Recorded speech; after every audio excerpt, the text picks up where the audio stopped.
Trigger चल रहे थे हमारे DML और EMP का ट्रिगर हमने परफॉर्म किया था क्लास 10। अब कौन सा इसके बाद? अच्छा, वो लॉग ऑन लॉग ऑफ कर लिया था, प्रैक्टिस कर ली उसकी। सिस्टम ट्रिगर्स जो थे लॉग ऑन लॉग ऑफ के लिए, तो उसको स्टार्टअप और शटडाउन पे कन्वर्ट किया था हमने क्लास में, और लॉग ऑन लॉग ऑफ के लिए आपको असाइनमेंट दिया था कि आप उसको ट्राई कर लीजिएगा।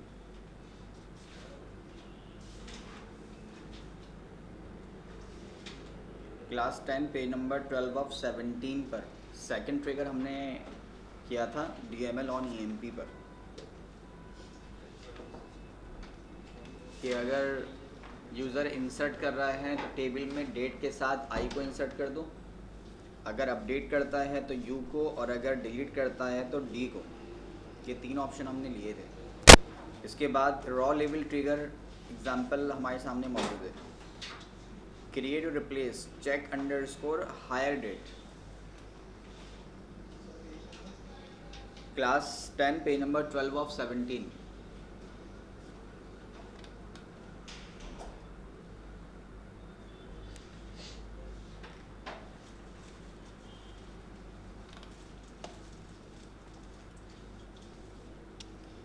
चेक अंडरस्कोर हायर डेट को चेक करेगा।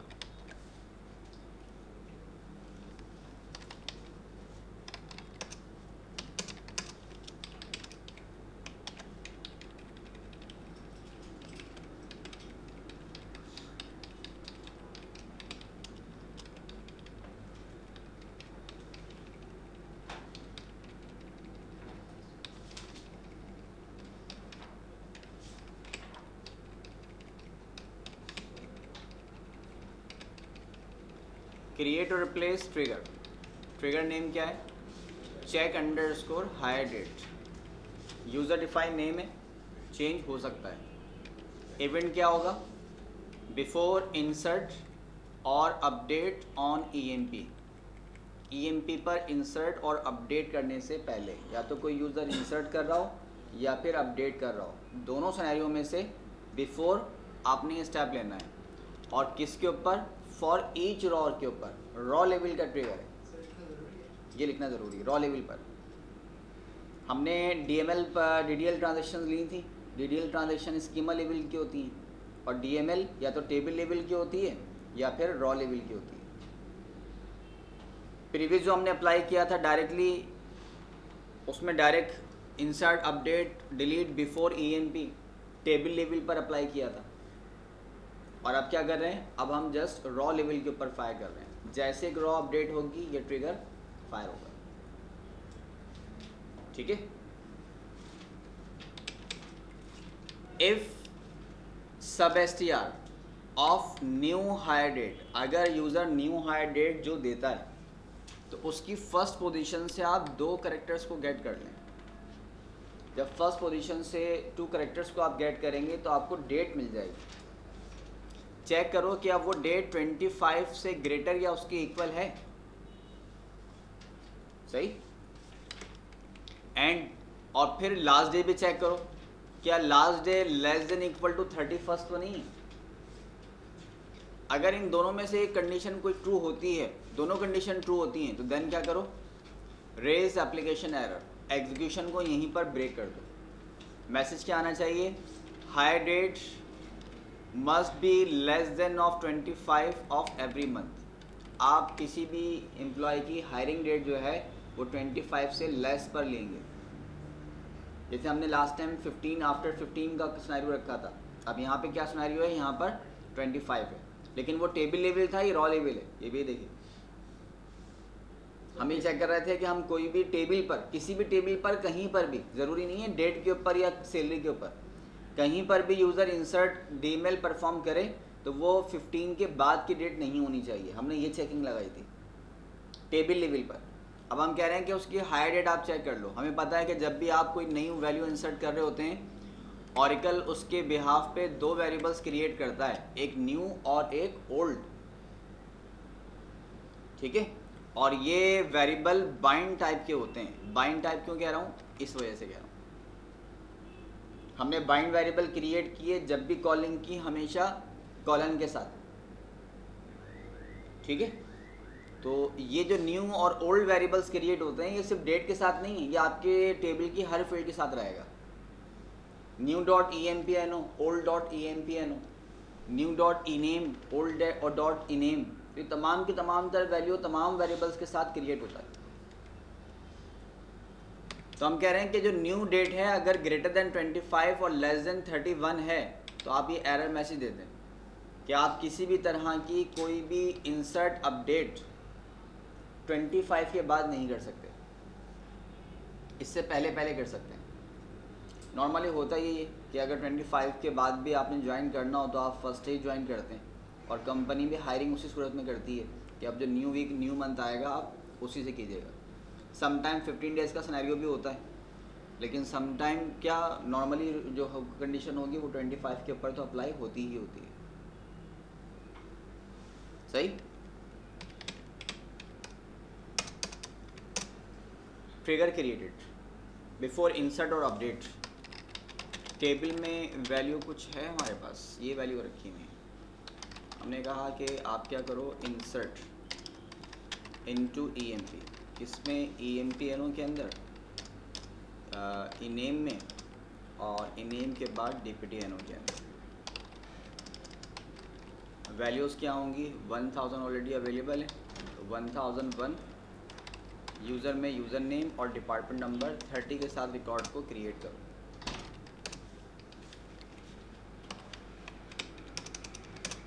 One row created. ऐसा क्यों हुआ, क्योंकि 13 अक्टूबर इस वक्त है, ठीक है। अब हमने चेकिंग क्राइटेरिया वो 25 से लगाया है, इसका मतलब है एरर जो रेज होगा आफ्टर 25 होगा। अप्लाई। यूनिक कंस्टेंट,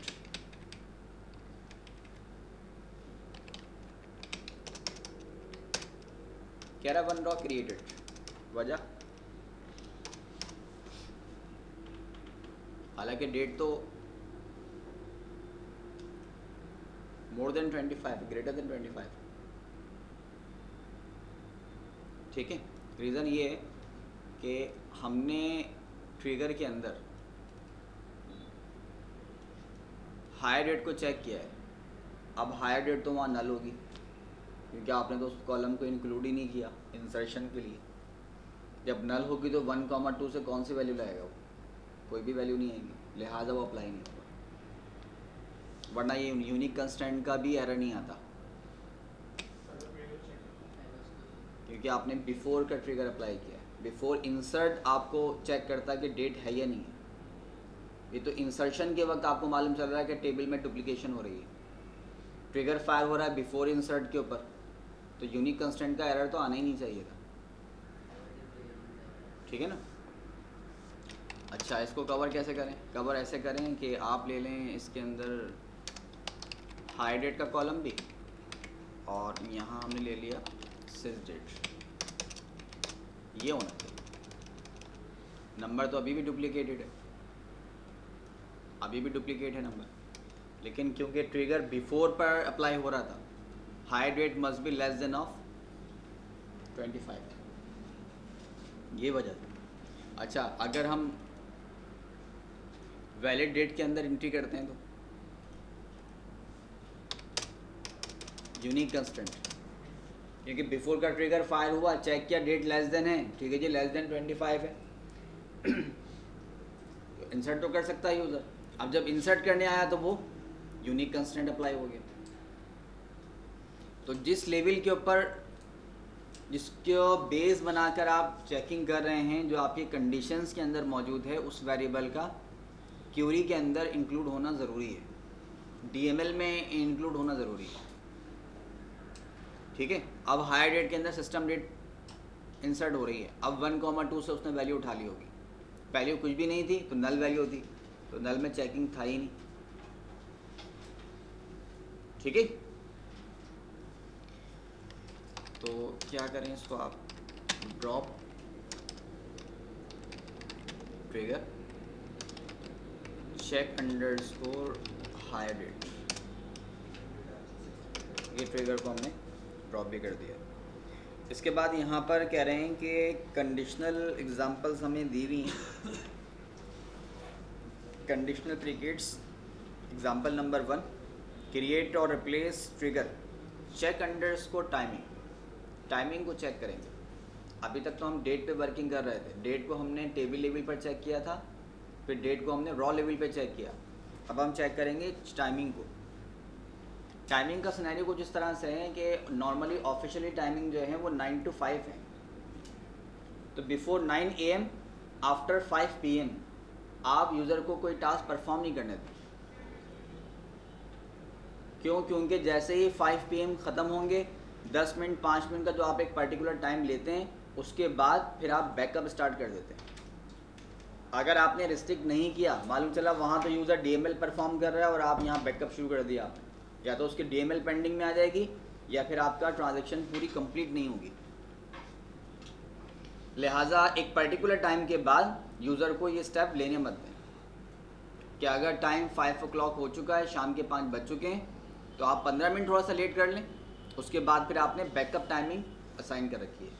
क्योंकि जॉब है वो तो पर्टिकुलर टाइम पे एक्टिवेट हो जाएगी, वो आपके DML की प्रोसेस को किसी को भी नहीं देखेगी। आपने कहा 5:30 तो 5:30 पर उसने एक्टिवेट होना है, और जिस भी लेवल पर मौजूद है वहाँ से वो बैकअप जनरेट करना शुरू कर देगा। सही। Check underscore timing, check underscore timing, salary है, टाइमिंग है।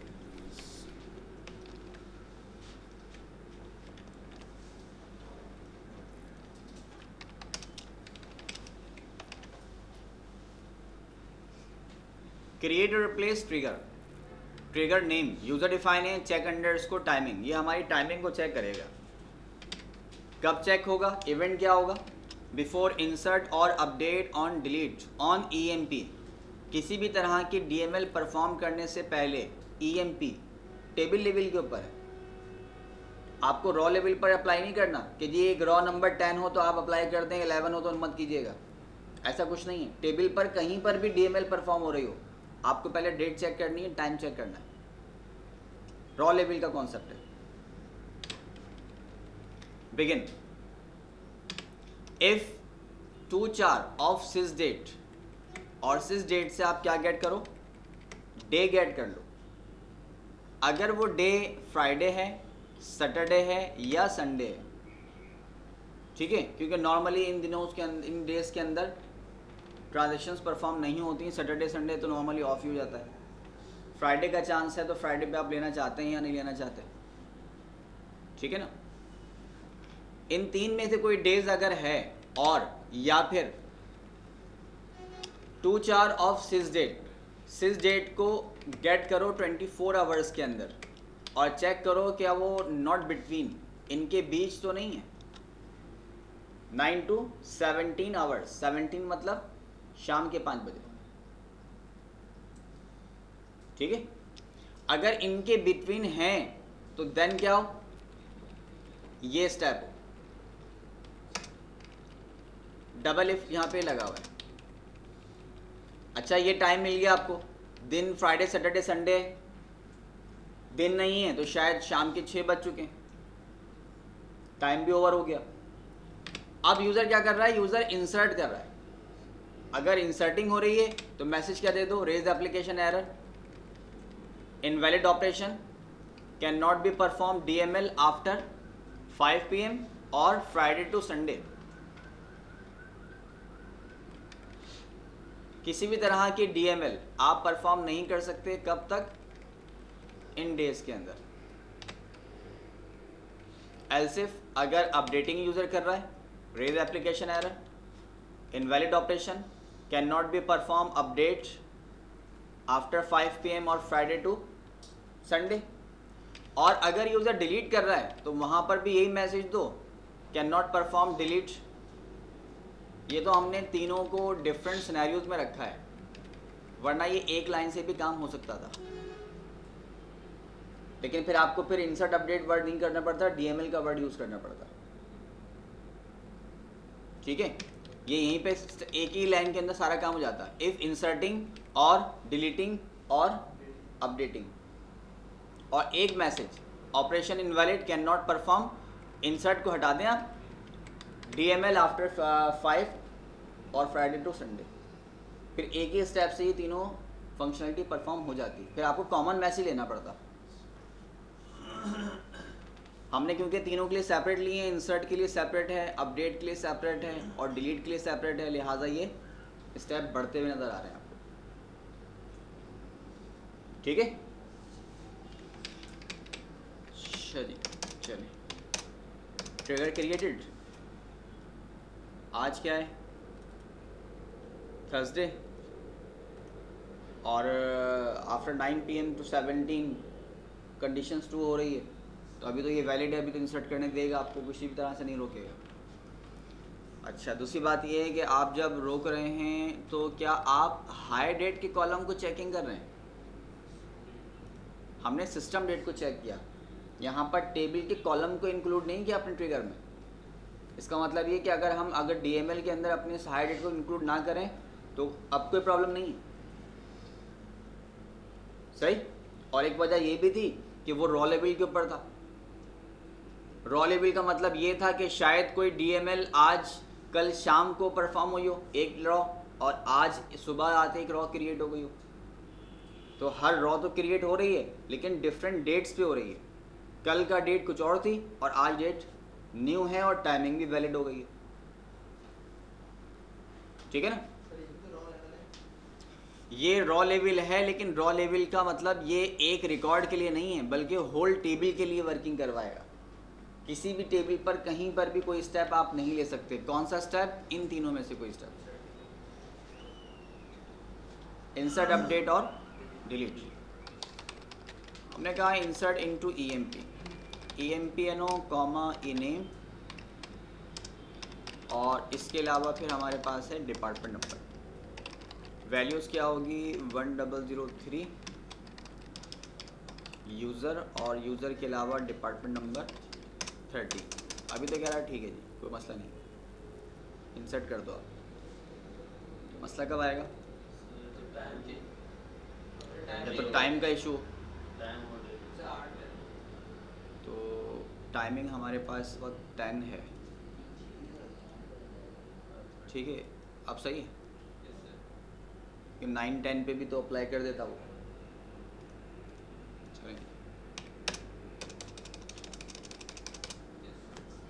Can not perform insert after 5 PM और फ्राइडे टू। अच्छा मैसेज फिर ये होगा बिफोर 9 AM आफ्टर 5 PM, क्योंकि यहाँ से आफ्टर 5 PM का है ना, तो मॉर्निंग में कर लिया। मॉर्निंग में तो परमिशन थी, मैसेज ये तो नहीं मिला था। अब यहाँ पर मसला क्या है कि जी यूनिक की का कॉन्सेप्ट कोई नहीं है, क्योंकि ये बिफोर का सिनेरियो था और बिफोर में आपने यहीं पर एग्जीक्यूशन को ब्रेक कर दिया रेज एप्लीकेशन एरर से। ठीक है, तो बहरहाल ऑनलाइन सिस्टम पर परफॉर्म करने का सबसे बड़ा फ़ायदा यही है कि कोई भी पर्सन कोई भी इनवैलिड एंट्री अगर मैनेजमेंट चाहती है तो नहीं कर सकता। ये तो मैनेजमेंट की रिस्ट्रिक्शन है। आप इस ट्रिगर को डिसेबल कर दें तो कोई भी कभी भी इंसर्ट कर देगा। आप उसकी लॉग फाइलिंग नहीं बना रहे, बैकअप ही क्रिएट नहीं कर रहे, उसको रिस्ट्रिक्ट ही नहीं कर रहे। अब वो इंतजार में बैठा है कि 5:30 बजे सब जाएं तो मैं अपना काम पूरा कर लूँ, या सबके आने से पहले अपनी गलती को सुधार लूँ। लेकिन आपका सिस्टम ऐसा नहीं करना देगा, और ये कब होगा? जब मैनेजमेंट ऐसा चाहेगी। ठीक। और फिर दूसरी बात ये है कि अगर ऐसा कुछ चाहती भी है तो फिर आप रोक क्यों रहे हैं? इस पर्सन को रोके नहीं, जब भी वो परफॉर्म करे उसका बैकअप उठा लें कि कौन और किस टाइम में कर रहा है, करने दें और उसका बैकअप उठा लें। ठीक है, तो उससे ये है कि पर्सन कौन गलती कर रहा है या कौन हमारे पास अभी भी ऐसी गुंजाइश है जिसको मज़ीद ट्रेन करने की ज़रूरत है। ये तो दोनों कॉन्सेप्ट है ना, पॉजिटिव और नेगेटिव। आप किस उसमें उसको डील कर रहे हैं? हमें नहीं अंदाज़ा हो रहा कि कौन सा पर्सन ऐसा है जिसको मज़ीद ट्रेन करना चाहिए, तो उसकी इन्फॉर्मेशन आपको यहाँ से मिल जाएगी। जिस पर्सन की मिस्टेक्स ज़्यादा आ रही हैं उसी पर पॉलिश करने की ज़्यादा ज़रूरत है। और ये याद रखिएगा कि ऐसा नहीं है कि आप अभी अगर ट्रेनिंग ले रहे हैं तो इसलिए ले रहे हैं कि अभी आप प्रोफेशनल फील्ड में नहीं आए, फील्ड में आने के बाद भी आपको ज़रूरत पड़ेगी। जितने भी हमारे यहाँ पायलट्स हैं, जितने भी एयरलाइंस के जितनी भी स्टाफ है, उसका एक पर्टिकुलर टाइम होता है हर एयरलाइन का, वो उसके बाद दोबारा उनको ट्रेन करके ट्रेनिंग देते हैं। आपने इतने ऑप्शंस किए, आपको जाते ही थोड़ी आपसे ट्रिगर क्रिएट करवाएंगे, ये तो एक टाइम लगेगा आपको लेवल पे लेने पे। पता चला कि जब टाइम आया तो उस वक्त तो आप भूल गए, सब कुछ ख़त्म हो गया, फिर ज़रूरत पड़ेगी आपको दोबारा इस हैंड आउट की और इस वीडियो की। और फिर भी अगर कन्फ्यूजन नहीं क्लियर नहीं हो रही तो फिर आपको क्लास लेनी पड़ेगी। ये तो उस वक्त सपोर्ट करेगा जब आपके पास कॉन्सेप्ट्स होंगे, जब आपको थोड़ा बहुत याद होगा, ये तब सपोर्ट करेगा, अदर थोड़ी सपोर्ट करेगा ये।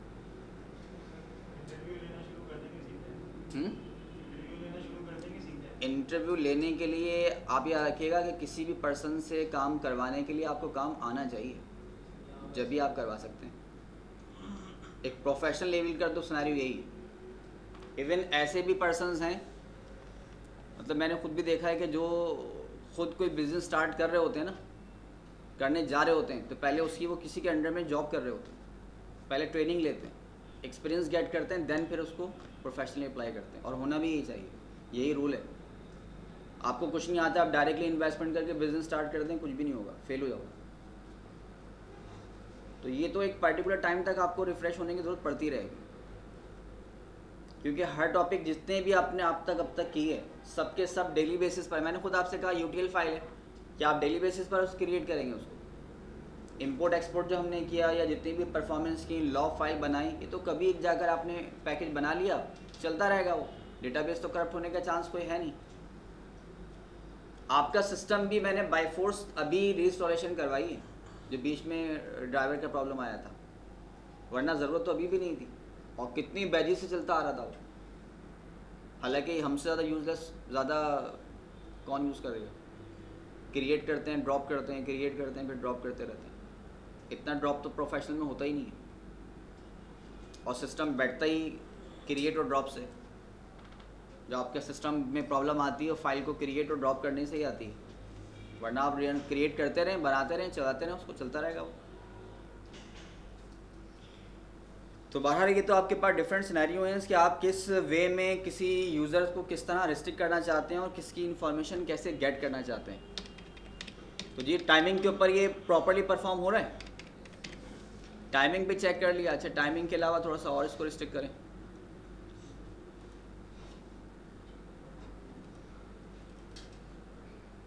सही है टाइम ये?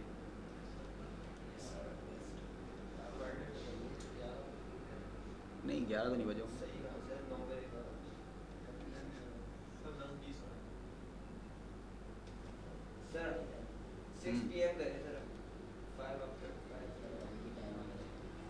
अच्छा जी, अभी तो हमने इसको ओके किया। ओके करने के बाद कहा इंसर्ट, तो ट्रिगर फायर नहीं हुआ और उसने मैसेज दे दिया आपको यूनिक कंस्टेंट का, वैल्यू डुप्लीकेट हो रही थी। ओके जी, इसको हमने क्या किया, वैलिड में कन्वर्ट कर दिया। अब परफॉर्म होगा, प्रॉपर्ली परफॉर्म हो गया। टाइमिंग तो यही है, 10:15 वैलिड टाइम है। वैलिड टाइम के ऊपर अगर फ्राइडे आ जाए,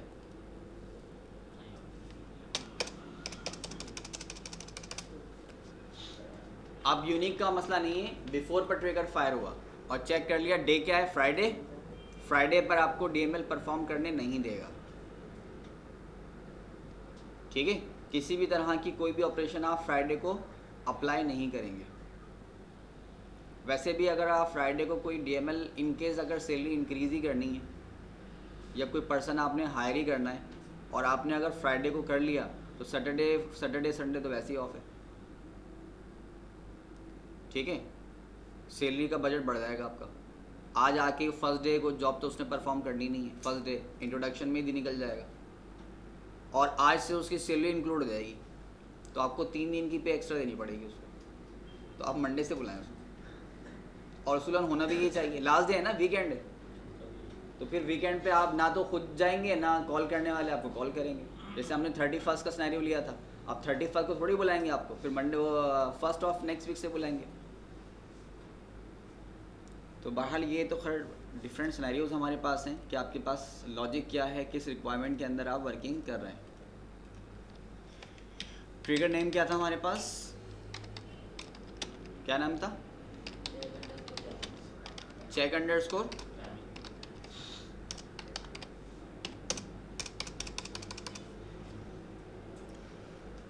इसके बाद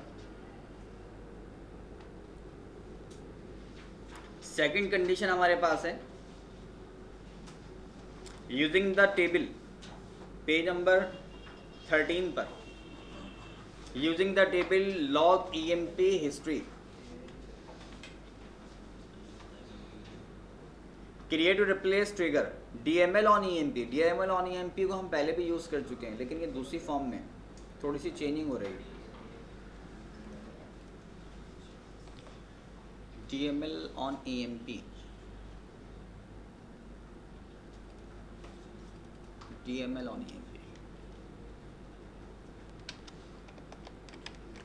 पहले हमने डीएमएल के अंदर यूज़र को सिर्फ ये देखा था कि अगर यूज़र इंसर्ट कर रहा है तो डेट के साथ हम आई गेट कर रहे थे, I for insert, D for delete और यू फॉर अपडेट। अब क्या होगा, वो जो हमने प्रीवियस क्लास में एक टेबल बनाया था, लॉग टेबल, लॉग हिस्ट्री का टेबल, उसमें हम बैकअप जनरेट करेंगे यूज़र से। ठीक है, ईएमपी पे तो इंसर्ट करने दो, कोई रिस्ट्रिक्ट नहीं कर रहे किसी भी टाइम के ऊपर, जब भी करना चाहें आप करें, सारी रिस्ट्रिक्शन हटा दी हमने। लेकिन जब भी यूज़र ये टास्क परफॉर्म करे उसका बैकअप ले लो। सही,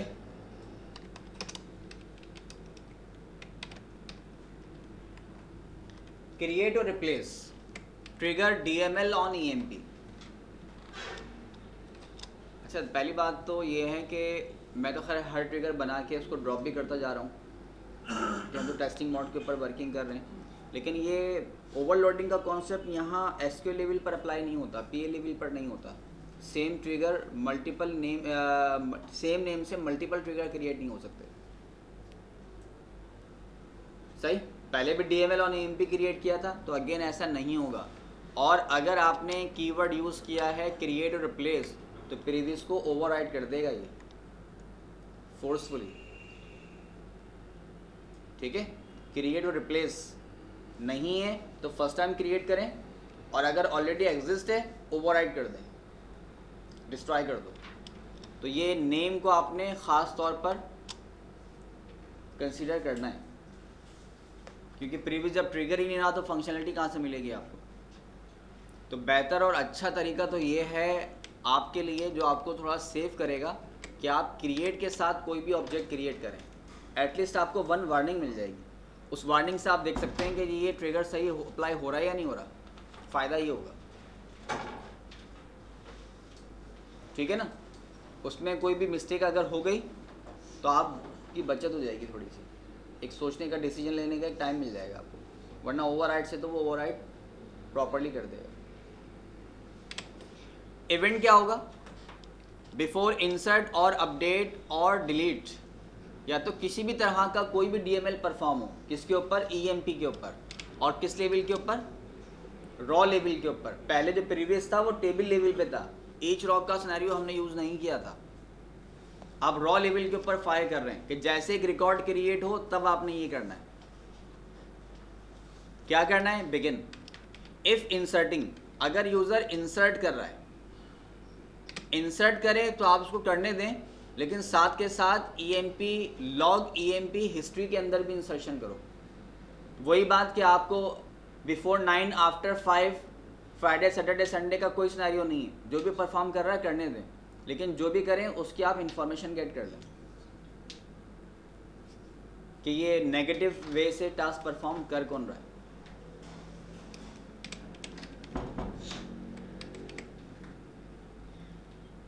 EMP-NO, insert into log EMP हिस्ट्री, ऑपरेट डेट, इसको हमने OP कर दिया था।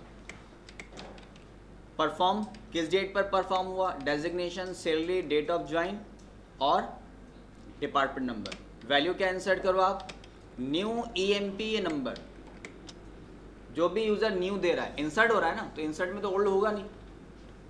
जो न्यू आप वैल्यू दे रहे हैं, जिसको आप सब्स्टिट्यूट वेरिएबल कह रहे होते हैं, तो वो न्यू ही तो होता है। जो हर बार न्यू वैल्यू गेट करेगा, तो बस न्यू वैल्यू को आप इंसर्ट कर दो। Current dot underscore time stamp, जो भी टाइम स्टैम्प मौजूद है। ऑपरेशन परफॉर्म कौन सा हो रहा है? इंसर्ट का। न्यू जॉब, यूज़र जो भी न्यू जॉब दे रहा है, जो भी न्यू सैलरी है, न्यू हायर डेट है और न्यू डिपार्टमेंट है, क्यों? क्योंकि ये इंसर्ट हो रहा है, तो इसमें सारी वैल्यू न्यू ही होंगी, ओल्ड का सिनेरियो नहीं होगा, और ओल्ड में नल वैल्यू रखी हुई होगी। ओल्ड वैल्यू में अपडेशन में करवा सकते हैं। इंसर्ट कर रहे हैं ना, तो ओल्ड में रखा क्या होगा? ओल्ड में तो कुछ भी नहीं होगा। ऑरिकल में होता ये है कि ऑरिकल बाय डिफ़ॉल्ट जब भी आप इंसर्ट कर रहे होते हैं, एक नल रिकॉर्ड ऑटोमेटिकली क्रिएट कर देता है। वरना इससे पहले क्या होता था फॉक्स वगैरह के अंदर, कि पहले आपको एक अपेंड ब्लैंक का कीवर्ड होता था वहाँ पर, अपेंड ब्लैंक। जब भी आप इंसर्ट कर रहे हैं टेबल में, रिप्लेस कर रहे हैं, रिप्लेस होता था, इंसर्ट नहीं होता, रिप्लेस होता है। जब भी आप रिप्लेस कर रहे हैं तो पहले आपको एक नल रिकॉर्ड चाहिए होता था। भाई आपको एक पर्सन को यहाँ बैठना है तो पहले एक सीट भी तो ला के रखेंगे आप। आपने पहले एक सीट ला के रखी, फिर उस पर आप उसको यूटिलाइज करेंगे। अब ये स्टेप ऑरिकल में क्या होता है, ये ऑटोमेटिक मोड के ऊपर है, आपको इसकी ज़रूरत ही नहीं पड़ती। आप डायरेक्ट लिखते हैं इंसर्ट इनटू ईएमपी। लेकिन होता यही है कि ऑरिकल बैकअप के ऊपर पहले एक नल रिकॉर्ड, ब्लैंक रिकॉर्ड क्रिएट करता है, फिर आपकी वैल्यू उसमें इंसर्ट करवा देता है। अब वो जो नल रिकॉर्ड इंसर्ट हो रहा है उसमें वैल्यू होगी क्या? कुछ भी तो नहीं है। तो इंसर्शन में ओल्ड की वैल्यू का कोई फ़ायदा ही नहीं है, उसमें कुछ भी डेटा नहीं होगा। होगा किसमें? न्यू के अंदर। अगर आप यूज़ कर रहे हो तो अभी भी हमने MGR को यूज़ नहीं किया, सही, अभी भी कमीशन को यूज़ नहीं किया, और भी तो बहुत सी वैल्यू हैं। अच्छा जी, इंसर्ट कर दें, इंसर्ट हो गया। इफ़ डिलीटिंग, अगर यूज़र डिलीट कर रहा है तो क्या करो? अब डिलीट में तो न्यू वैल्यू नहीं होगी, तो फिर कौन सी होगी? Old EMPNO, time stamp, D for delete, old job, old sal, old hire date और ओल्ड डिपार्टमेंट नंबर। इंसर्ट में ओल्ड नहीं होगा, डिलीट में न्यू नहीं होगा। जब आप डिलीट ही कर रहे हैं तो बात ही खत्म हो गई। आपने नंबर दिया, ID दी, उसने डिलीट कर दिया उसको। और जो भी डिलीट हो उसका क्या करो आप? ये स्टेप ले लो। ठीक, ये स्टेप आपका असाइनमेंट था बल्क क्लर्क के अंदर, रिटर्निंग क्लॉज में, याद है? अब 2 सिनेरियो हो गए एक ही टास्क को परफॉर्म करने के लिए। वो आपका PL कोड भी था और ये इवेंट से भी हो रहा है, ट्रिगर से भी आप हैंडल कर रहे हैं कि टेबल पे डिलीट तो कर दो और डिलीट करके इसका बैकअप भी बना दो। ट्रिगर से भी पॉसिबल। एल्स इफ अपडेटिंग, अगर यूज़र अपडेट कर रहा है तो अपडेट करने की सूरत में पहले आप एक ब्लॉक जनरेट कर लो। ब्लॉक में क्या करना है? पहले एक वेरिएबल लो आप, काउंटर, ठीक है, एक वेरिएबल ले लो आप काउंटर, और काउंटर की वैल्यू क्या होगी? Number colon equal to 0 begin.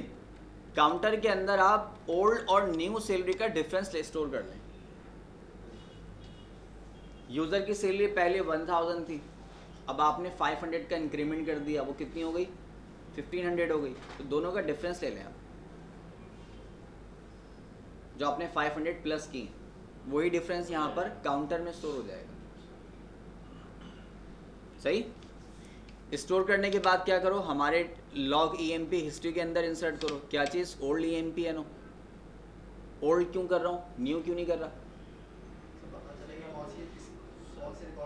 Update है, न्यू तो आपको करंट टेबल से ही मिल जाएगा।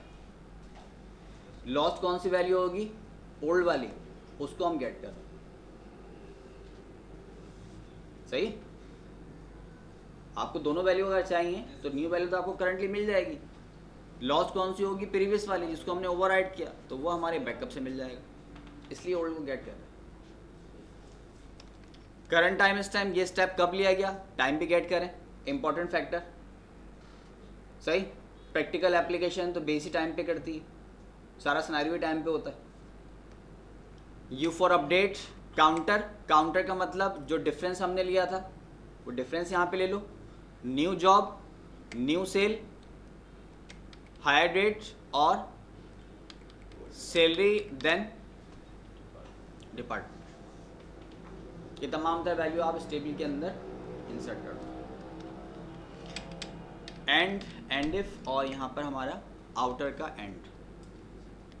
सही, तीनों डीएमएल को कंट्रोल कर लिया और तीनों का बैकअप ले लिया। पहले तो हम रिस्ट्रिक्ट कर रहे थे कि इस टाइम से पहले नहीं कर सकते, इस टाइम के बाद नहीं कर सकते, इन पर्टिकुलर डेज पे नहीं कर सकते।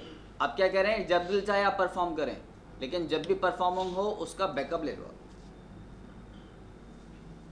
इसके बाद सिर्फ एक ही क्यूरी लगानी पड़ेगी आपको।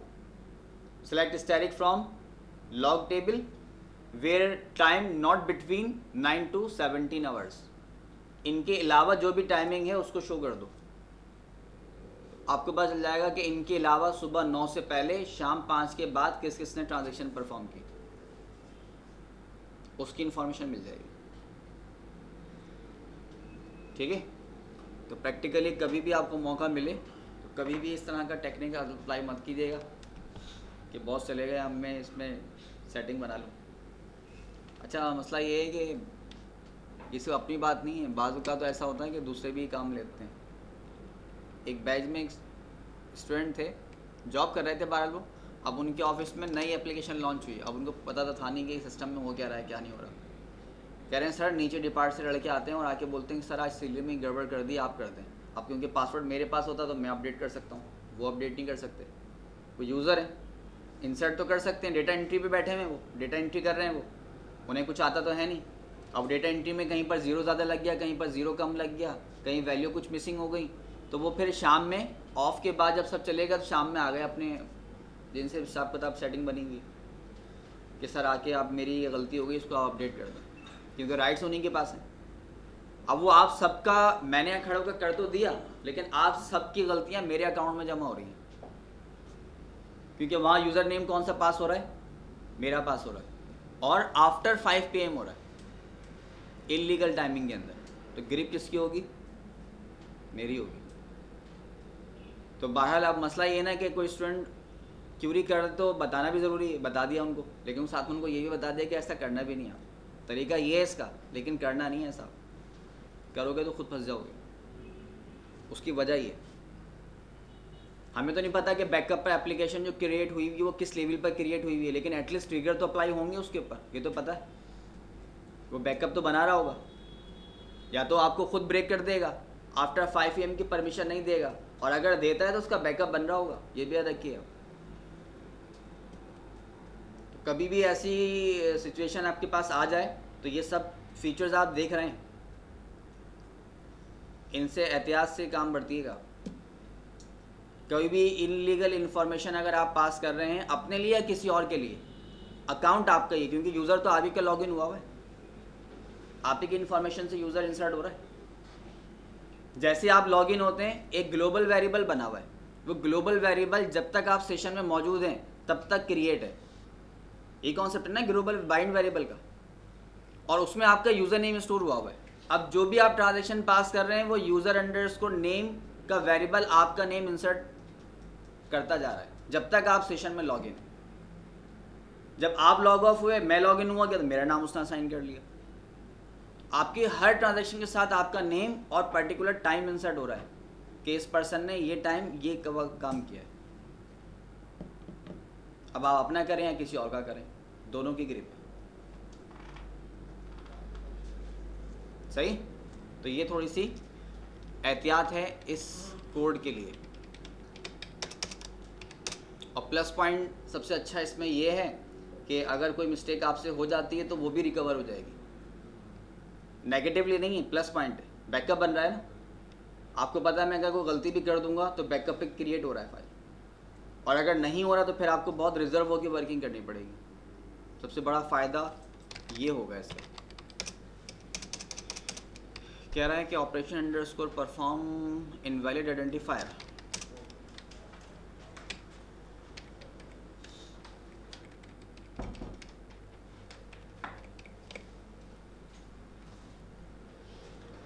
अच्छा जी, बस और तो कहीं यूज़ नहीं हो रहा था। ओके परफॉर्म, ठीक है, टेबल के कॉलम और ट्रिगर के कॉलम डिफरेंट थे, वो सेम कर दिया, मसला वो हल हो गया। ठीक है जी, अब क्या करो आप, आ गए हम इंसर्ट की तरफ, इंसर्ट इनटू ईएमपी। कौन से कॉलम में? ईएमपीएनओ के अंदर, ई नेम में जॉब, सेल, सेल के बाद हायर डेट और हायर डेट के बाद डिपार्टमेंट नंबर, इन कॉलम्स में हमें इंसर्शन करनी है। वैल्यूज़ क्या होंगी? वैल्यू होगी 1010 कर दें इसको, यूज़र। जॉब क्या होगी हमारी? सेल्समैन। सैलरी होगी 1000 और हायर डेट के अंदर सिस डेट, डिपार्टमेंट नंबर 13।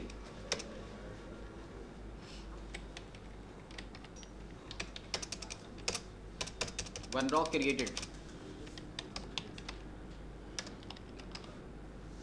और ये हमने इसको कमेंट भी कर दिया। Select static from log underscore EMP underscore history. इसमें ये रिकॉर्ड क्रिएट हो चुके हैं और अभी का रिकॉर्ड कौन सा है?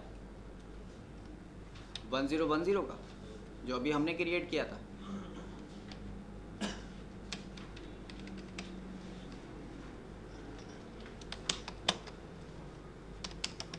OP अंडरस्कोर डेट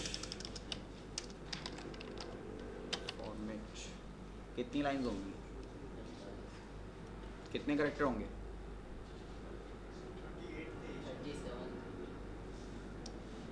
40 कर दें इसको, सही। ये कॉलम हमने यहाँ पर इसकी इंफॉर्मेशन गेट कर ली, तो हमारे पास क्या आ गया? EMPNO, डेट, ऑपरेशन परफॉर्म क्या किया? इंसर्ट। जॉब क्या थी? Salary, date of join. Increment कोई भी नहीं था क्योंकि इंसर्ट हुआ है, इंसर्ट में इंक्रीमेंट का कॉन्सेप्ट नहीं है। आप 100 रुपीज़ दें या 1000 दें या 1 लाख दें तो वो एक ही सैलरी है। अपडेट तो प्रीवियस वैल्यू को अपडेट होती है, इंसर्शन है। वापस आए, वापस आने के बाद सैलरी कितनी थी? 1000। हमने कहा क्या करो आप, update EMP, set sal is equal to sal plus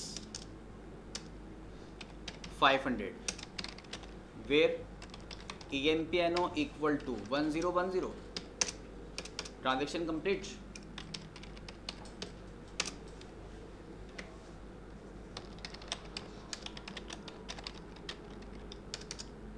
log underscore EMP underscore history.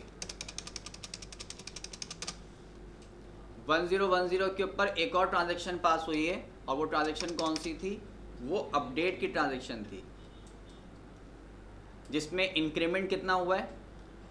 500 का, और सैलरी कितनी हो गई? 1500। सही। वैसे तो खैर कॉन्सेप्ट इंक्रीमेंट प्लस के तरफ ही होता है, लेकिन अगर बाय चांस माइनस में हो गया तो ये वैल्यू माइनस में आ जाएगी। ठीक है, वैसे तो यहाँ पे रिकॉर्ड आपको यहाँ सामने नज़र आ ही रहा है, लेकिन ये हर बार इस सीक्वेंस में नज़र नहीं आएगा। ज़रूरी नहीं है कि आप 101 के बाद 101 को ही दोबारा अपडेट करें, शायद कोई और रिकॉर्ड इंसर्ट करें आप मल्टीपल, जो 1000 नंबर ऑफ रिकॉर्ड है, 1000 एम्प्लॉइज हैं, सब में आपने 100 प्लस कर दिए, तो जो सबसे 1 नंबर होगा वो तो आफ्टर 1000 रिपीट होगा ना। फिर ये सीक्वेंस थोड़ी मिलेगी आपको इस तरह से, ठीक। लेकिन ये इंक्रीमेंट और डिक्रीज का जो कॉन्सेप्ट है वो आपको इस वैल्यू से मिलेगा, क्योंकि आप हमने जो वहाँ माइनस किया था वह न्यू में से ओल्ड को माइनस किया था, तो प्लस का 500 आ गया। अब अगर यहाँ पे 900 है और 9 में से आप 1000 माइनस करते हैं तो माइनस का 100 आ जाएगा। सही बात समझ रहे हैं क्या कह रहा हूँ? तो ये थोड़ी सी कैलकुलेशन, थोड़ा सा इवेंट अगर आपने ग्रिप नहीं किया ना, आपका सारा प्रोसेस, सारी मेहनत बेकार हो जाएगी कि आप किस सिनेरियो में रख रहे हैं। और न्यू से ही ओल्ड को माइनस कीजिएगा। अगर आपने ओल्ड से न्यू माइनस कर दिया तो हमेशा ही माइनस में आ रहा होगा। अगर आप 1000 में से 15 को माइनस करेंगे तो माइनस का 500, और माइनस का मतलब आपने सैलरी डिक्रीज कर दी है, हालांकि वहाँ इंक्रीज हुई है। गलती कहाँ पे हुई? जहाँ आपने ट्रिगर में डिफरेंस जनरेट किया था, मिस्टेक वहाँ पर है, इस लेवल के ऊपर। अगर थोड़ा सा इन्वर्स कर देंगे वैल्यू रॉन्ग हो जाएगी।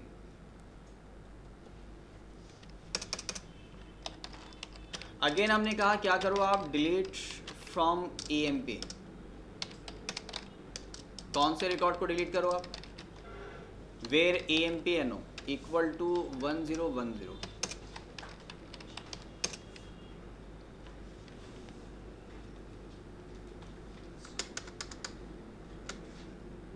वन जीरो पर एक और ट्रांजैक्शन, और वो कौन सी थी?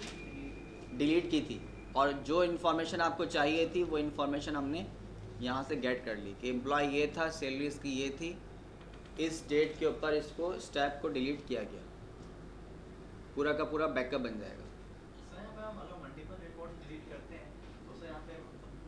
सबके जनरेट हो गए, रॉ लेवल के ऊपर फायर हो रहा है। रॉ का यही फ़ायदा था, जिससे एक रॉ डिलीट होगी उसका बैकअप बनेगा, ट्रिगर फायर होगा, जैसे अगली नेक्स्ट रॉ ड्रॉप होगी बिफोर डिलीटिंग जाकर बैकअप बनाएगा। टेबल पर वन टाइम होगा,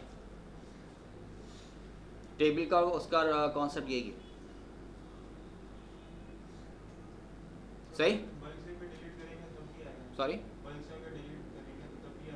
डिलीट तो आप कहीं से भी करें, आप चाहे डायरेक्ट SQL मोड से कर रहे हैं और या फिर आप PL से कर रहे हैं, वहाँ पे भी तो आपने डिलीट फ्रॉम EMP लिखा होगा। डिलीट तो टेबल से ही होगा ना, ऑब्जेक्ट तो हमारा यही है। और EMP पर चाहे वो टेबल से आप SQL से कर रहे हैं, चाहे PL से कर रहे हैं या फॉर्म से कर रहे हैं, लेवल तो यही है। बात तो ये वाला कॉन्सेप्ट था ना हमारा, टेबल पर तो अप्लाई हो रहा है, तो टेबल पर तो आप किसी भी सोर्स से आए, अफेक्ट कौन सा होगा? यही ऑब्जेक्ट होगा, लिहाजा वो इसका बैकअप बनाएगा। डेटाबेस ट्रिगर्स किसी भी वे से आप ऑब्जेक्ट को हिट करेंगे वो इसका बैकअप जनरेट कर लेगा, और जो आपने रिस्ट्रिक्शन लगा रखी है उसको अप्लाई भी करेगा। सही? तो जनाब ये हमारा ट्रिगर कौन सा था? ये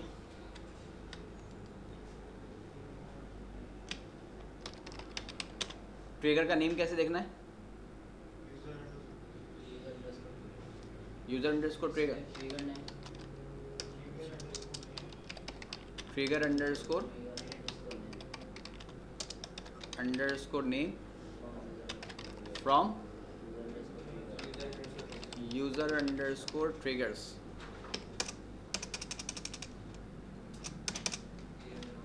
ठीक है, तो ये हमारा ट्रिगर इस फिल वक्त तो एक ही था, DML on EMP, drop trigger DML underscore on underscore EMP, ये हमारा ट्रिगर ड्रॉप हो गया।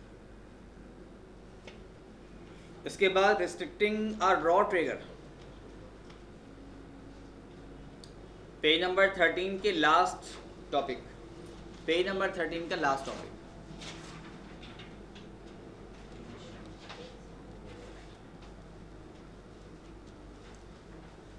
क्रिएट और replace trigger drive underscore commission.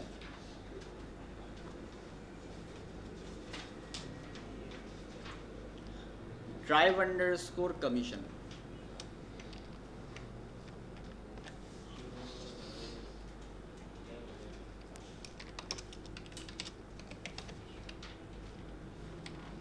Create और replace trigger drive underscore commission. Trigger name, event क्या होगा? इंसर्ट और update of sal on EMP for each row. ये आप EMP टेबल के जब जब सैलरी के कॉलम को अपडेट करेंगे ये उस वक्त ही फायर होगा। अगर आप अपडेट कर रहे हैं लेकिन आपने सिर्फ डिपार्टमेंट चेंज कर दिया और कुछ इंक्रीमेंट नहीं किया, आपकी रिक्वेस्ट ये थी कि जी मेरा डिपार्ट चेंज कर दें, ठीक है, डिपार्ट चेंज कर दें, बेशक आप सैलरी इंक्रीज मत कीजिए, तो आप इसका मतलब ये है कि आपके अकाउंट पर, आपके रिकॉर्ड के ऊपर सिर्फ डिपार्टमेंट नंबर ही तो चेंज होगा, बाकी सारी इन्फॉर्मेशन तो वही है, हायरिंग डेट भी वही है, नेम भी वही है, ID भी वही है, सैलरी भी आपने रिक्वेस्ट की थी वही कर दें, लेकिन डिपार्टमेंट चेंज कर दें। लेकिन अगर सैलरी चेंज नहीं हुई तो ये ट्रिगर भी फायर नहीं होगा। आप क्या कह रहे हैं,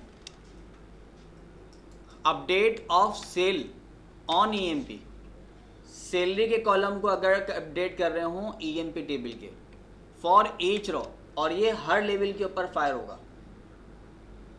जब जब कोई रॉ अपडेट होगी, रिकॉर्ड अपडेट होगा, तब तब ये फायर होगा। ठीक है, देखें एक कॉन्सेप्ट हमारा रॉ का और टेबल का। आप अभी आते क्लास में यहाँ पे बिल्डिंग में इन हुए, ठीक है, बिल्डिंग में आ गए आप, थर्ड फ्लोर पे इन हो गए, सेकंड अपीयरेंस आपकी कहाँ हुई, थर्ड फ्लोर के ऊपर, फिर आप क्लास में आ गए, इस वक्त आप क्लास में मौजूद हैं। फर्स्ट टाइम मेन गेट पे एंट्री, फिर फर्स्ट टाइम थर्ड फ्लोर पे एंट्री, और फर्स्ट टाइम आपकी यहाँ पर एंट्री।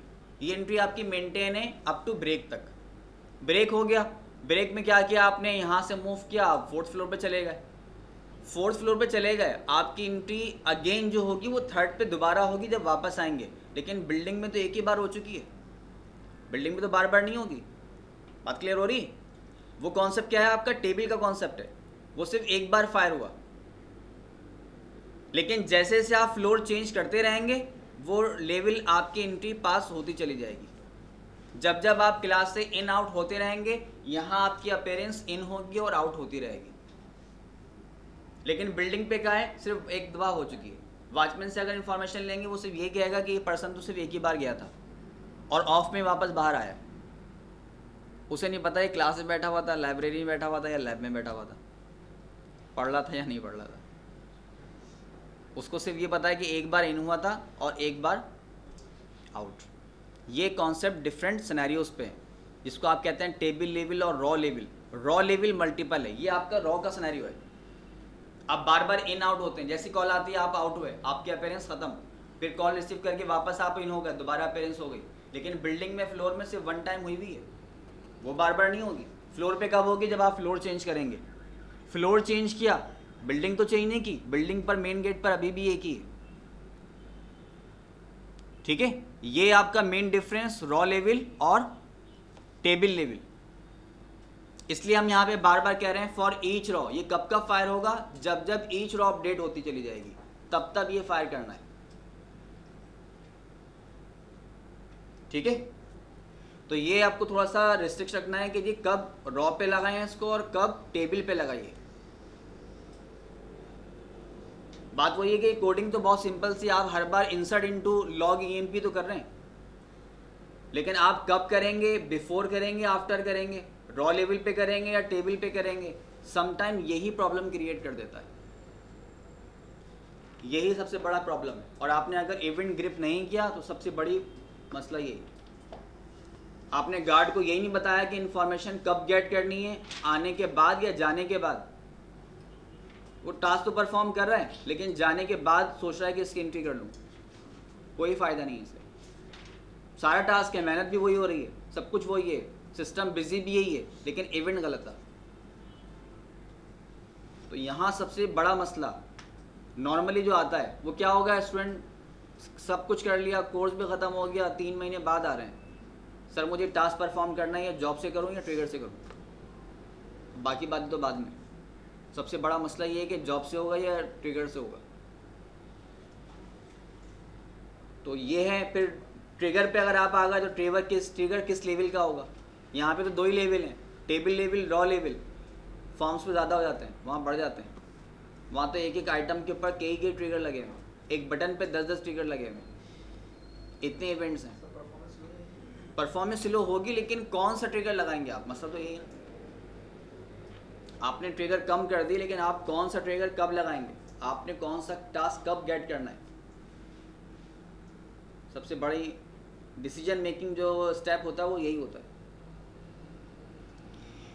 क्या करो, आप रॉ लेवल पर फायर करो, और रॉ लेवल पर भी उस वक्त फायर करो जब न्यू जॉब सेल्समैन हो। कमीशन सेल्समैन को ही दी जाती है, आप प्रेसिडेंट को तो सेल कमीशन नहीं देंगे। ठीक, मेयारी प्रेसिडेंट को, ठीक है। तो बहरहाल आप एक से हमने स्टेप और लगा दिया कि तमाम तर लेवल होने चाहिए, लेकिन ये भी उस वक्त हों जब जॉब सेल्समैन हो। मैनेजर के लिए नहीं हो। अगर आप मैनेजर की सैलरी अपडेट कर रहे हो तब फायर नहीं होना, अगर आप क्लर्क की अपडेट कर रहे हो तब फायर नहीं होना। कब फायर हो? When new job is equal to salesman. और रिस्ट्रिक्ट कर दिया आपने। आपके पास 1 लाख रिकॉर्ड है, 1 लाख में से सिर्फ 10,000 आपके सेल्समैन हैं, तो उन 10,000 पर अप्लाई करना है इसने, हर किसी पे अप्लाई नहीं करना। इफ इंसर्टिंग, अगर यूजर इंसर्ट कर रहा है और इंसर्ट करते वक्त उसने न्यू कमीशन क्या दी है? नल। जैसे अब तक हम कमीशन को कंसीडर ही नहीं करते, तो क्या करो आप, जो भी यूजर की न्यू सैलरी है उस सैलरी का 10% कैलकुलेट कर लो। 1000 दिया तो 1000 का 30% कैलकुलेट कर लो, और 30% कैलकुलेट करने के बाद स्टोर कर दो न्यू कमीशन। सही। और बेसिकली कमीशन ना लेने की वजह यही होती है कि कमीशन तो बेस कर रही होती है आपकी सेल्स के ऊपर। ठीक है, सैलरी आपकी 1000 है, सैलरी फिक्स है, और कमीशन क्या होगी? हर सेल का इतना % आपके ऊपर कमीशन होगा, जितना सेल करेंगे इतना कमीशन बढ़ता जाएगा। इसलिए हम कमीशन इनपुट नहीं ले रहे होते, वो तो ऑटो कैलकुलेटेड होती है। एल्स इफ अगर ऐसा नहीं है तो चेक करो क्या old commission is null.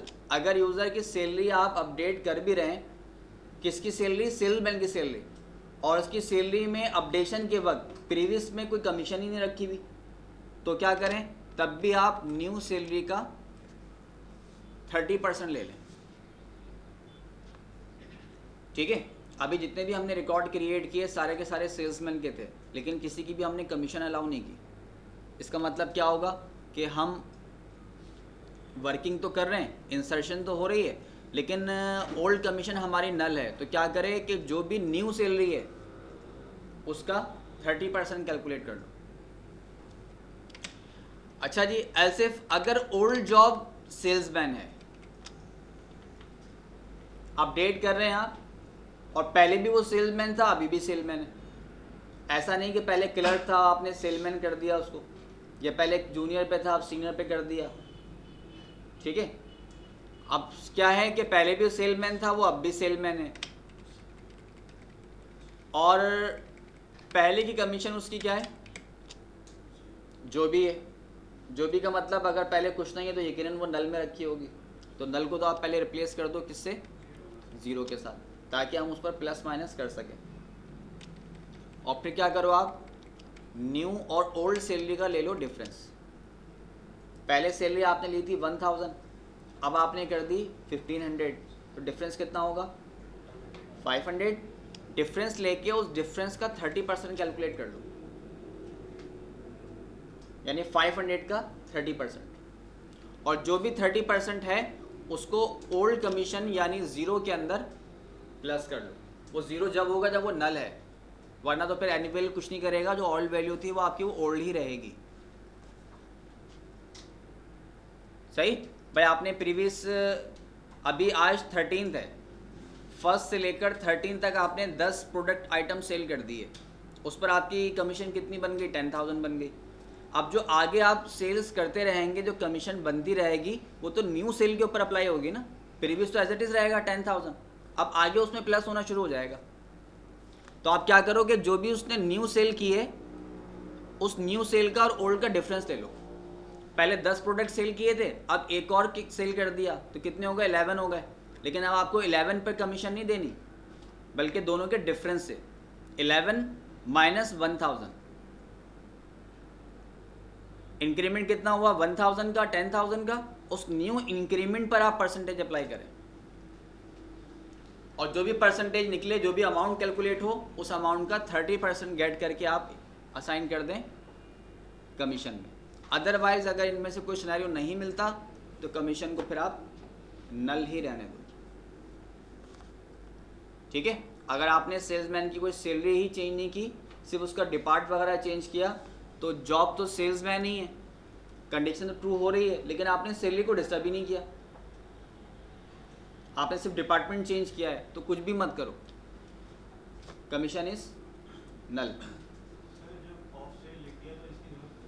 Of, अब मसला ये ना कि ऑफ सेल तो हर पर्सन की सैलरी है, मैनेजर की भी सैलरी है, प्रेसिडेंट की भी सैलरी है। अपडेट हमने कहा है कि सैलरी के कॉलम को अपडेट कर रहे हो और वो भी उस वक्त जब जॉब सेल्समैन हो।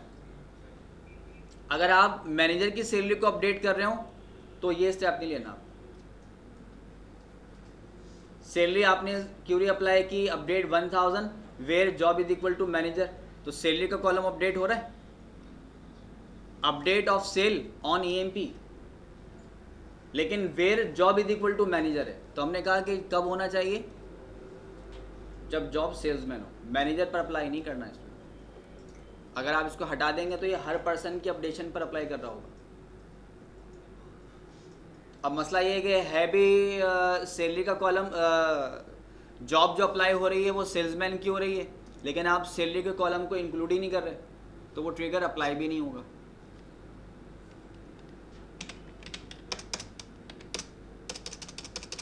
Raw created. अब मसला ये है कि हमने जॉब को बेस बनाया है, तो जो भी इंसर्शन आप कर रहे हैं उसमें जॉब का कॉलम तो लेना पड़ेगा। और ये इसी लेवल के लिए, आप जब first time proper form create कर रहे होंगे तो उसमें तो सारी ही फील्ड में आप इनपुट लेंगे, सिवाय कमीशन के, हायर डेट के, आईडी ऑटो जनरेट है तो आईडी के, ठीक है। और फिर ये है कि अगर आपने कुछ पर्टिकुलर डिपार्ट बना रखे हैं, पर्टिकुलर का मतलब लेट सपोज आपने सेल्समैन को सिर्फ डिपार्टमेंट नंबर 30 ही असाइन किया हुआ है, तो जैसे ही वो सेल्समैन सेलेक्ट करें तो सेल्समैन सेलेक्ट करते ही आप क्या करें, सिस्टम डेट ऑटो लेंगे। तमाम तरह सेल्समैन एक मैनेजर के अंडर में, एमजीआर ऑटो आएगा, डिपार्टमेंट ऑटो आएगा, कमीशन नल असाइन हो जाएगी। सैलरी उसकी फिक्स है 5000, फिर देन कमीशन अप्लाई होना शुरू होगा। तो ये 4-5 कॉलम तो ऑटो वैल्यू गेट कर लेंगे सिर्फ एक के बेस के ऊपर कि यूज़र ने वहाँ सेल्समैन सेलेक्ट किया है। तमाम के तमाम तर इनिशियल सेल्समैन की सैलरी, बेसिक सैलरी 5000 है, डिपार्टमेंट नंबर 30 है, इस मैनेजर के अंडर में वर्किंग कर रहे हैं, और आगे फिर कमीशन बेस करेगा सैलरी पर। तो फिर आपने गेट करना ही क्या होगा, ईएमपी नंबर भी आईडी है, ऑटो जनरेटेड है, ई नेम गेट कर लें और बेसिक सैलरी ऑटो मिलेगी, और सिर्फ जॉब टायर गेट कर लें। 2 कॉलम गेट करेंगे, बाकी ऑटोमेटिकली इंसर्शन 6 फील्ड में हो जाएगी। और ये सबसे अच्छा सिनेरियो रहेगा। अच्छा सिनेरियो इसलिए रहेगा क्योंकि यूज़र का नेविगेशन ख़त्म हो गया। यूज़र का नेविगेशन ख़त्म हो गया, आपको कंट्रोलिंग आसानी से कर सकेंगे। ये जो बटन्स बनाए हुए हैं ना, ये सबसे आसान तरीका है। अगर यहाँ टाइपिंग मोड दे देते ना तो प्रॉब्लम ज़्यादा हो जाती है कि यूज़र कभी एडिट को किसी फॉर्म में लिख रहा है, कभी किसी फॉर्म में लिख रहा है, कभी टाइपिंग में मिस्टेक हो रही है, बहुत सी प्रॉब्लम्स थी। सिर्फ यहाँ क्लिक करने में आसानी है, उसने सिर्फ क्लिक ही करना है, आप कुछ भी नहीं कर सकता। वो इवन राइट क्लिक करेगा तब भी कुछ नहीं होना। सबसे आसान तरीका है कि आप ऑटो बेसिस के ऊपर वर्किंग करें, यूज़र से कम वैल्यू गेट करें। और ये जो हम ट्रायल कर रहे हैं ये तो खैर हमारा बैकएंड प्रोसेस है, तो ये तो हम यूज़र को कभी देंगे ही नहीं। इंसर्ट इनटू ईएमपी, ई नेम के बाद हमारे पास आ गया जॉब का कॉलम, जॉब के बाद आ गया सेल का कॉलम और डिपार्टमेंट नंबर। वैल्यूज़ क्या होंगी, 1010 को डिलीट कर दिया था, इसी को ले लें वापस। यूज़र, जॉब क्या होगी, सेल्समैन, और जॉब के अलावा सैलरी कितनी होगी 1000, डिपार्टमेंट कौन सा होगा 30 होगा। कह रहा 1 रॉ क्रिएटेड।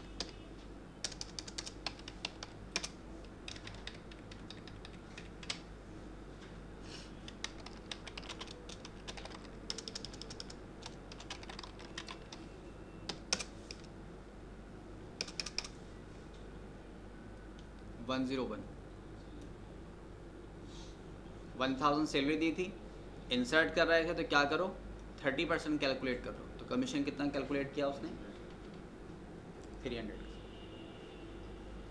सही। हमने कहा क्या करो, आप इसको अपडेट कर दो ईएमपी को, set sal equal to sal plus 500। 1000 तो पहले थी, 500 कर दें तो 500 का मतलब 1500 हो जाएगा। Where E M P N O is equal to 1010। कह रहा ठीक है जी, 1 रॉ कम हो गई, कमिट।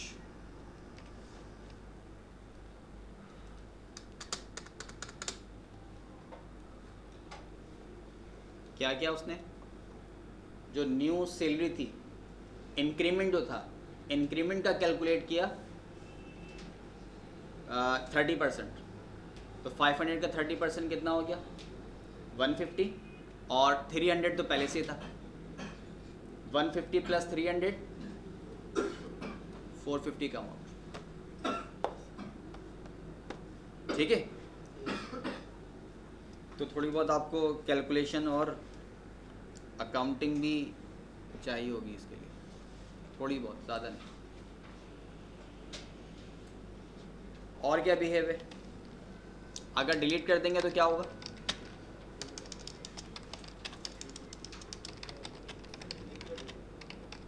जी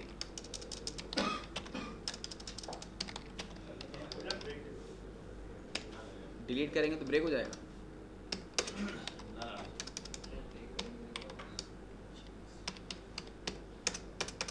नल वैल्यू इंसर्ट होगी, कहाँ नल वैल्यू इंसर्ट होगी, यहाँ पर।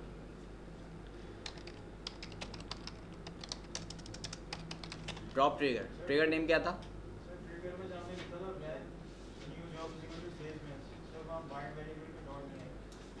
बाइंड वेरिएबल के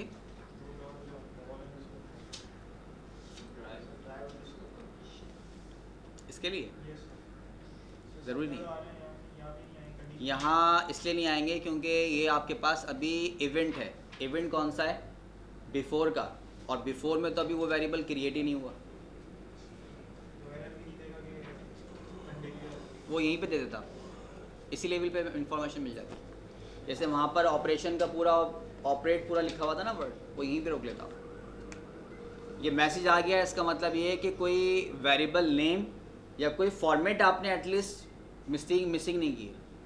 लॉजिक हो सकती है, शायद आपने जहाँ पर प्लस माइनस करना हो वो कुछ गलती कर दी हो, तो लॉजिकल तो ट्रेस नहीं करेगा, लेकिन आपने एटलीस्ट फॉर्मेट बिल्कुल प्रॉपरली दिए हुए, इसका मतलब ये है। और अगर एरर निकाल देना ही है तो एरर निकालना अच्छा है, क्योंकि वो एरर देगा तो आपको खुद ही मालूम चल जाएगा कि यहाँ पे ये मिस्टेक है, लेकिन आपके लॉजिकल की मिस्टेक वो नहीं बताएगा, ये तो आपको खुद ही कैलकुलेट करनी होगी। जो समटाइम हम प्रोसीजर फंक्शन में बाल बाल का प्रिंट दे दे के लिखते थे, %, I am in this block, ये सब कर रहे थे, तो वो तो फिर आपको अपनी लॉजिक ही खुद ट्रेस करनी पड़ेगी, सिस्टम नहीं बताएगा, वो ज़्यादा मुश्किल है।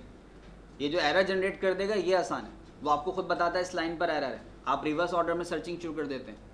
अगर उसने कोई एरर भी नहीं दिया और आपकी मैनुअल कैलकुलेशन से टैली भी नहीं हो रहा, वो फिर फंस जाएंगे, फिर आपको सारा स्टेप अपनी लॉजिक को रीअरेंज करना पड़ेगा, ये प्रॉब्लम ज़्यादा होगी। अच्छा ये है कि वो एरर बता दे।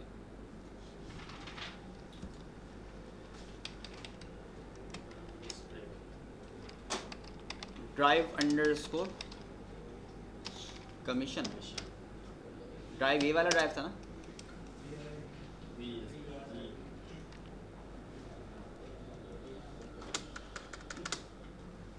ब्रेक ले लें, ब्रेक के बाद फिर कंटिन्यू करते हैं।